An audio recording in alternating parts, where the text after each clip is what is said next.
Be me. Suzanne, 42, Human Resources Director.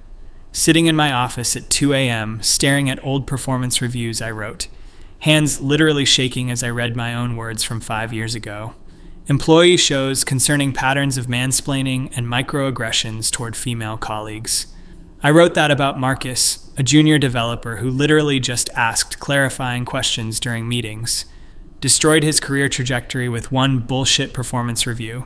He was transferred to a dead-end position within months.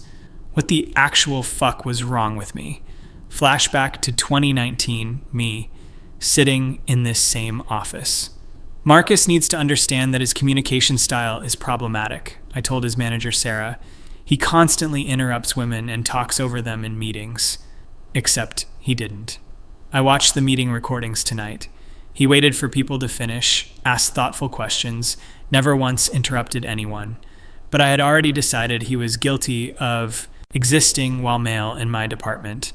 Sarah trusted my expertise on workplace dynamics.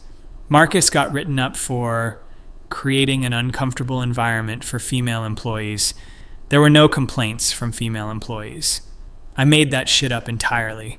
Current me wants to scream at past me. What the hell were you thinking, you absolute psychopath?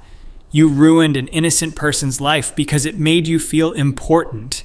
You weaponized your position to satisfy some twisted power fantasy. But past me would have responded with her usual bullshit. I'm protecting women from systemic oppression, Suzanne.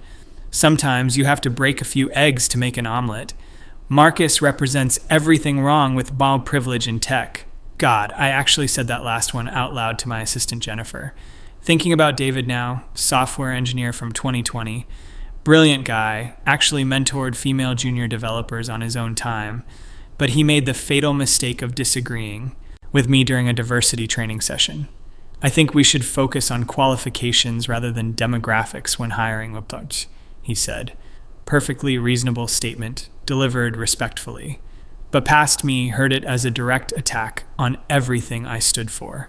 David just revealed his true colors, I told myself that night. Classic example of someone who claims to support equality but undermines it when convenient. Started building a case against him immediately. Documented every single interaction David had with female coworkers. Twisted innocent conversations into evidence of bias. When he offered to help Jessica debug her code, I wrote it down as condescending behavior.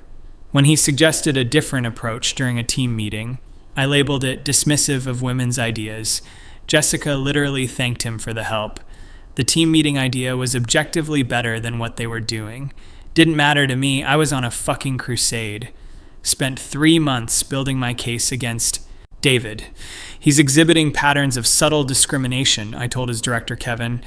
Women on his team report feeling marginalized and undervalued, complete fabrication. I never spoke to any women on his team about David, but Kevin trusted me.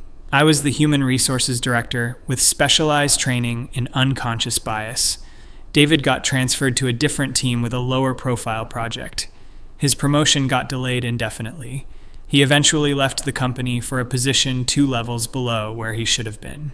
Current me is absolutely disgusted. You destroyed someone's career over a fucking diversity training comment. He was literally one of the good ones, helping women advance, and you crucified him. What kind of monster were you? Past me would have doubled down, though. The impact matters more than intent, Suzanne. David needed to learn that his privilege has consequences. Sometimes good people perpetuate harmful systems without realizing it. Actually wrote that last line in his performance review. Makes me physically sick to read it now. But the worst one was Tyler. God help me.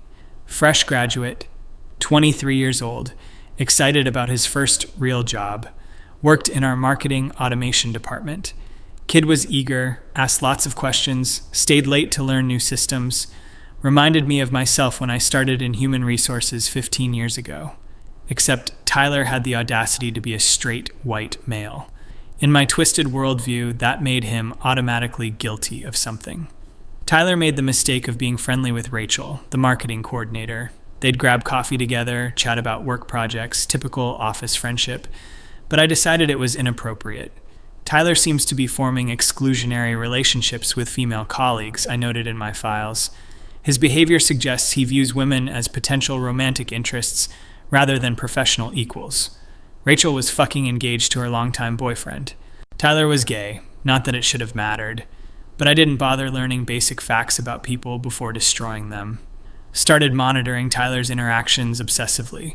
When he complimented Rachel's presentation, I called it infantilizing praise.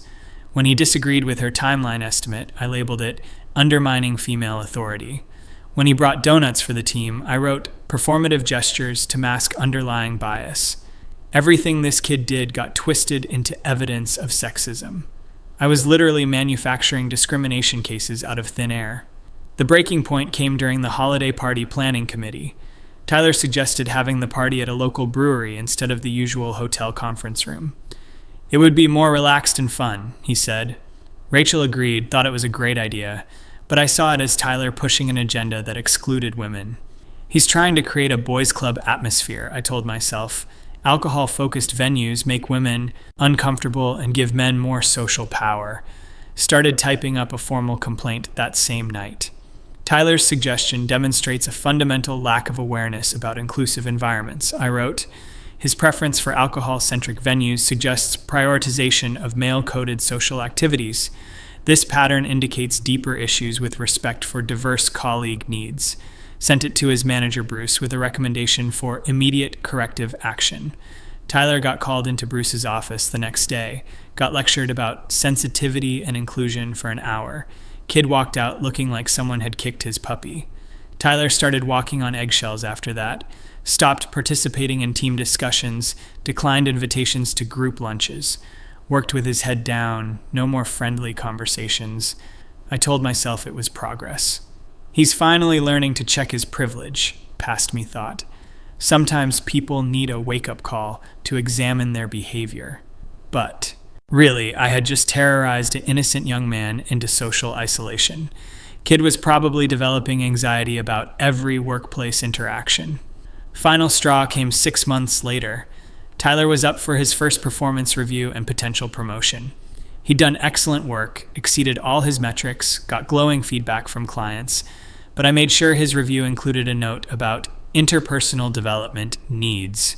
While Tyler demonstrates technical competence, he requires ongoing coaching regarding inclusive communication. His learning curve on cultural sensitivity has been slower than expected for someone in his position, blocked his promotion with bureaucratic doublespeak and manufactured concerns. Tyler left the company 3 weeks later. Found out years later that Tyler struggled to get hired anywhere else. Word travels fast in our industry, especially negative references. Spent 8 months unemployed, had to move back with his parents. Eventually took a position way below his skill level just to pay bills, all because I decided his existence threatened my personal mission. I single-handedly derailed a young man's career over absolutely nothing. Sitting here now, reading through all my old files, found at least 12 other cases where I pulled similar shit. Alex, in accounting, who questioned our mandatory bias training schedule, got written up for resistance to diversity initiatives. James, in product development, who mentioned his concern about hiring quotas, suddenly developed a pattern of insensitive comments in his file. Robert, in customer service, who had the audacity to point out that our sexual harassment training was biased against men, got transferred to a department where he couldn't advance. Every single one of them was guilty of nothing but existing in my presence while male, and having opinions that didn't perfectly align with my ideological crusade. I was like a fucking Spanish inquisitor rooting out heretics, except the heresy was just being a normal person who didn't worship at the altar of my particular brand of feminism. Current me wants to grab past me by the shoulders and shake her. You absolute fucking maniac. These were real people with families and dreams. Marcus had a pregnant wife when you destroyed his career. David was supporting his disabled father. Tyler was paying off student loans and trying to build a life. You crushed human beings to feed your own ego. But past me would have had ready justifications. The system is rigged against women, Suzanne. Someone has to balance the scales. These men benefit from centuries of oppression. A little setback builds character. Change requires sacrifice, and privileged groups need to understand consequences. I'm fighting the good fight, even if individuals get hurt in the process. I actually said that last one to my friend Monica over drinks. She looked uncomfortable but didn't challenge me. Probably thought I was just passionate about justice. The power rush was intoxicating, I can admit that now. Being the person who decided careers, who could make or break someone's future. Having directors and managers defer to my expertise on workplace dynamics. Employees walking on eggshells around me, knowing I could end them with a few keystrokes. I convinced myself it was about creating a better workplace for women. Really, it was about feeling important, feeling feared, feeling in control. Used to love the moment when I'd call someone into my office for a conversation, watching their face change as I delivered my carefully crafted accusations. We've received some concerns about your communication style. Some colleagues feel uncomfortable with certain behaviors you've exhibited.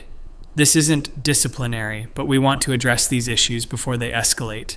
Always vague enough to avoid legal challenges, but specific enough to terrify them.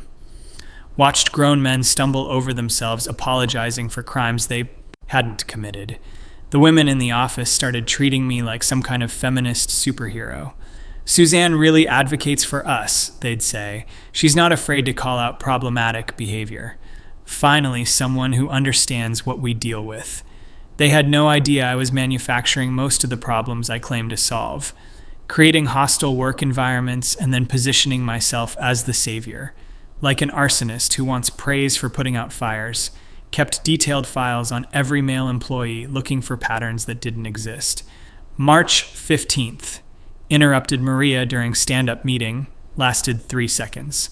March 22nd. Used phrase "you guys" when addressing mixed group. March 28th. Offered unsolicited advice to Jennifer about project timeline. Weaponized normal human interactions into evidence of systematic bias. Turned everyday workplace communication into a minefield of potential violations. Started mandatory unconscious bias workshops where I could lecture captive audiences.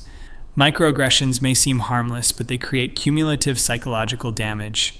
Intent doesn't matter, only impact, so examine your assumptions. Men need to step back and amplify women's voices instead of dominating conversations. Watching uncomfortable male faces as I delivered my sermons, they knew disagreeing meant becoming my next target. Created an atmosphere of fear disguised as enlightenment. Current me is absolutely horrified by past me's thought processes. You turned the workplace into your personal ideological battleground. You abused your authority to punish people for thought crimes. You were supposed to protect employees, not terrorize them. What the hell happened to basic human decency? Past me would have gotten defensive. I was correcting historical imbalances, Suzanne. Comfortable people don't change. Sometimes pressure is necessary. These men needed to understand what women face every day. My methods might seem harsh, but systemic change requires strong action. God, the rationalizations I created to justify my behavior, convinced myself I was fighting some noble war against oppression. The breaking point came last month when Marcus contacted me directly. Email subject line, following up on 2019 performance review. My blood went cold when I saw his name in my inbox. Spent 20 minutes staring at it before opening. Hi, Suzanne. I hope you're well. I wanted to reach out about the feedback I received during my time at the company. I've been working with a career coach to improve my communication style, but I'm struggling to understand what specific behaviors were problematic. Could we schedule a brief call to discuss? I want to make sure I don't repeat these mistakes in my current role. Read that email 15 times. Marcus had spent 3 years thinking he was genuinely a bad person, working with a coach, analyzing his behavior, trying to fix problems that never existed, carrying guilt and self-doubt because I convinced him he was harmful to his colleagues. Current me started crying right there at my desk. Oh my fucking God, what have you done? This man has been torturing himself because of your lies. He's questioning every interaction, every word, because you convinced him he's dangerous. Couldn't bring myself to respond to Marcus immediately. Spent days crafting and deleting replies. How do you tell someone their entire crisis of confidence is based on fabrications? Sorry, Marcus, I made everything up because I'm a sociopathic, power-hungry monster. Actually, you were fine. I just needed someone to destroy that week. Those female colleagues who complained, yeah, that never happened. Finally wrote back asking to meet in person. Told him I'd drive to his city, anywhere he felt comfortable. Met Marcus at a coffee shop downtown. He looked older, more cautious, like someone who'd been burned. Started explaining how he'd been working on his communication issues, taking workshops on active listening and inclusive language, practicing conversations with his wife to avoid mansplaining, self-monitoring every workplace interaction for signs of bias. My heart was breaking listening to this earnest man describe his self-improvement journey that was completely fucking unnecessary. Marcus, I interrupted him, I need to tell you something important. The feedback you received in 2019, it wasn't accurate. Watched his face change from confusion to shock to anger. Explained how I had fabricated the complaints, twisted innocent interactions, manufactured evidence. Told him about my power complex, my ideological obsession, my complete abuse of authority.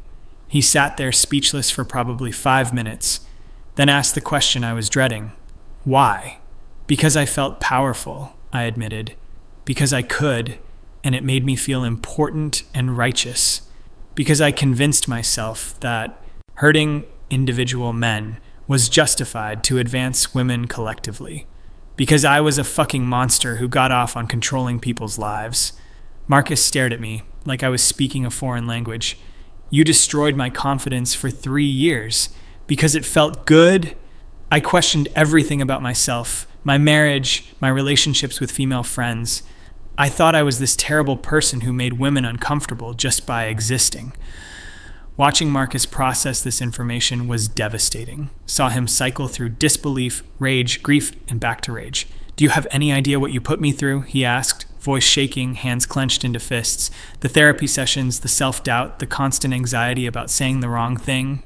My wife thought I was having a breakdown because I kept apologizing for normal conversations.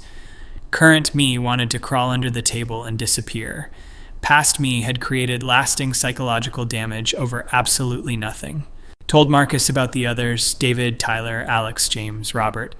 Explained how I'd built a system of manufactured persecution. Used my position to feed personal power fantasies disguised as social justice. Turned human resources into my personal weapon against anyone who didn't conform to my ideology. He listened with growing horror. How many people? He asked.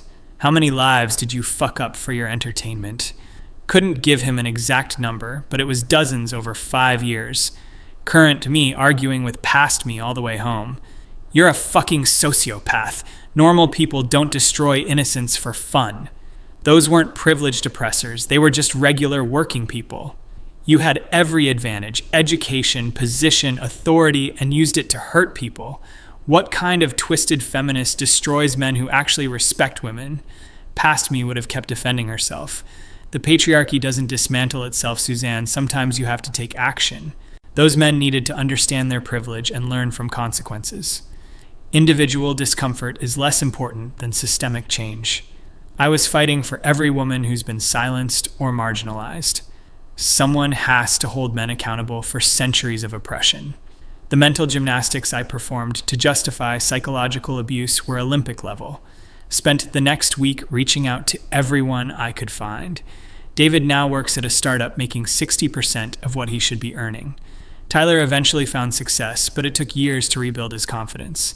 Alex transferred to a different industry entirely after our company blacklisted him. James moved across the country for a fresh start. Robert developed clinical anxiety and still sees a therapist. My feminist activism left a trail of genuine human wreckage. Meeting each of them was like getting punched in the stomach repeatedly. David. I started questioning whether I actually belonged in tech. Tyler. I didn't. Speak up in meetings for 2 years after leaving. Alex. My family thought I'd done something terrible because I wouldn't explain why I changed careers. James. I recorded conversations with female coworkers to protect myself. Robert. I still get panic attacks during human resources meetings. Every conversation drove home how completely I'd fucked up their lives. Current me wants to scream at past me until my throat bleeds. Look at what you did. Look at the actual human cost of your little power trip. These weren't statistics or theoretical oppressors. They were real people with feelings and families and dreams. You turned into everything you claimed to hate, an abuser hiding behind ideology. You're not a feminist, you're a fucking terrorist. Past me would have rationalized even this. Change is uncomfortable, Suzanne. Revolution requires sacrifice. These men learned valuable lessons about privilege and accountability.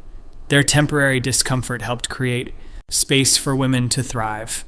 Someone has to be willing to make hard choices for the greater good.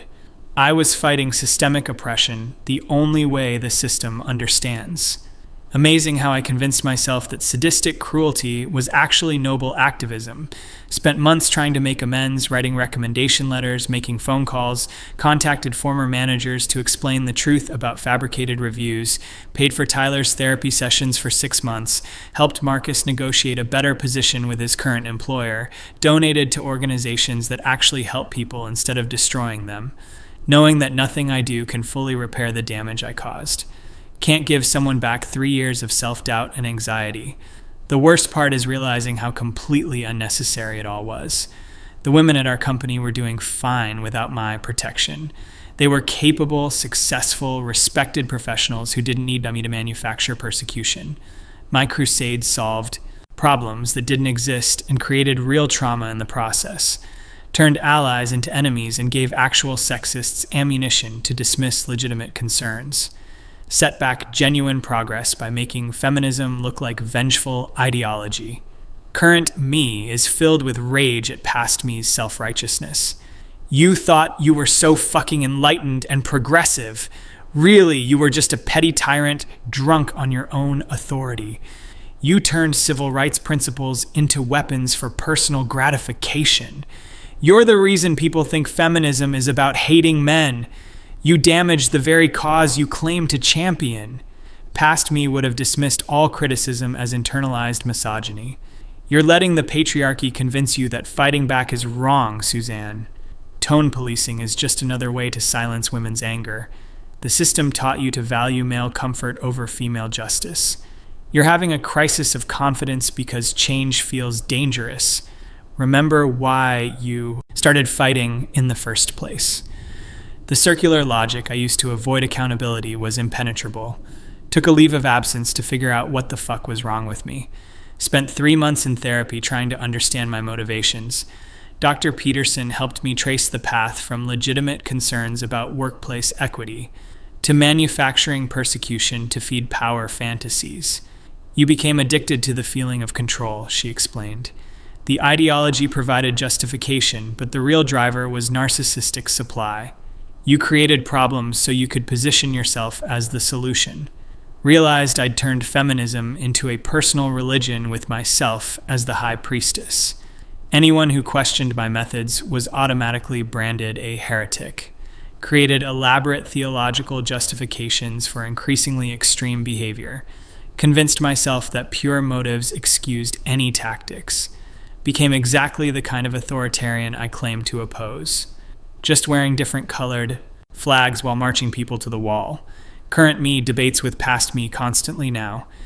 You weren't fighting oppression, you were becoming the oppressor. You used social justice language to mask personal sadism. You turned helping women into hurting men for your own entertainment. Everything you claimed to believe was just cover for being a fucking bully. You're a cautionary tale about ideological extremism. Past me's voice gets weaker in these arguments now, but systemic change requires individual sacrifice. The patriarchy doesn't respond to nice requests. Someone has to be willing to take difficult action. Historical progress always involves casualties. Even past me is starting to sound unconvinced by her own bullshit. Harder to maintain delusions when confronted with actual consequences. Wrote formal apology letters to everyone I could track down. not asking for forgiveness, just acknowledging the truth. I abused my position to manufacture discrimination cases against innocent people. I fabricated complaints and twisted normal interactions into evidence of bias. I caused genuine psychological damage to satisfy personal power fantasies. I turned human resources into a weapon against anyone who didn't conform to my ideology. I am solely responsible for the harm I caused and deeply regret my actions. Some responded with grace, others with justified anger. Most didn't respond at all. Marcus wrote back, "Thank you for finally telling the truth. The damage is done, but at least now I can stop hating myself. Tyler, I hope you understand that your apology doesn't undo 3 years of therapy and self-doubt. David, I'm glad you recognize what you did, but I'll never trust human resources departments again. Alex, fuck you. Your letter is just more manipulation disguised as accountability. All completely fair responses to someone who'd terrorized them professionally. Resigned from my human resources director position last month. Couldn't continue in a role I'd perverted so completely. Sent a memo to the executive team explaining my misconduct. Recommended external investigations into all my personnel decisions from 2018 to 2022. Suggested policy changes to prevent future abuse of human resources authority. Acknowledged that my behavior had created legal liability for the company. Executive team was shocked, horrified, and probably scared shitless about lawsuits. Current me wants to keep screaming at past me forever. You turned helping people into hurting people. You corrupted every principle you claim to uphold. You made feminism look like a vindictive hate movement. You were supposed to protect employees, not hunt them. You became everything wrong with institutional power. Past me has fewer arguments now, mostly just deflection. Everyone makes mistakes in high-pressure positions. My intentions were good even if my methods were flawed. Other people have done worse things and gotten away with it, so at least I'm taking responsibility instead of covering it up. This experience will make me a better advocate in the future. Weak sauce compared to her previous ideological certainty. Working as a freelance consultant now, helping companies audit their human resources practices, specifically looking for signs of abuse of authority and manufactured grievances, trying to prevent other sociopaths from turning human resources into weapons. Funny how understanding your own capacity for evil makes you better at spotting it in others. Every policy manual I review, I think about how past me would have exploited those loopholes. Building safeguards against myself, basically. Still have the internal arguments with past me every day. How did you convince yourself that destroying innocent people was justice? What the fuck was wrong with your moral compass? How did helping women turn into hurting men for fun? When did you become such a complete piece of shit? What would actual feminists think of your reign of terror? Past me's responses are getting pathetic. I was under a lot of stress. The system pushed me to extreme measures. Nobody taught me how to handle that much authority. I genuinely thought I was helping. Maybe I went too far, but the cause was just watching my former self deflate as her rationalizations crumble. The truth is simpler and more horrifying than any ideology. I became addicted to the power to destroy people's lives. Feminism was just the costume I wore while indulging sadistic impulses. Convinced myself that targeting men made the cruelty virtuous. Turned legitimate social concerns into cover for personal pathology. Became a monster while believing I was a hero. Current me's final argument with past me. You're the reason people think feminism is about revenge instead of equality. You're the reason men are scared to work with women. You're the reason human resources departments are viewed with suspicion and fear. You took principles meant to help marginalized people and turned them into weapons. You are everything wrong with ideological extremism disguised as social justice. You were never a feminist, you were just a fucking predator in activist clothing. Past me has no response to that, because deep down, she always knew. The ideology was just permission to do what she wanted to do anyway. Hurt people, control people, make people fear her. Feminism was convenient because it provided moral cover for immoral behavior. But any ideology would have worked. Sociopaths always find justifications for their cruelty. Sitting here at 3 a.m., looking at the wreckage of my career and conscience. Marcus is in therapy learning to trust his instincts again. Tyler still flinches when he has to talk to human resources. David changed industries entirely rather than risk another encounter with someone like me. Dozens of other men carry psychological scars from my activism. And for what? So I could feel important and powerful for a few years? The conversations with past me are getting shorter now, because there's nothing left to argue about. She was wrong, completely and catastrophically wrong. About everything, from beginning to end. Her methods, her motives, her understanding of feminism, her basic humanity. Current me won, if you can call it winning when the prize is acknowledging you're a monster. Past me whispers sometimes, late at night. At least you tried to make a difference. At least you stood up for what you believed. At least you didn't just passively accept injustice. But even those pathetic justifications ring hollow now. Because I didn't make a difference, I made everything worse. I didn't stand up for anything. I knocked down innocent people. I didn't fight injustice. I became injustice.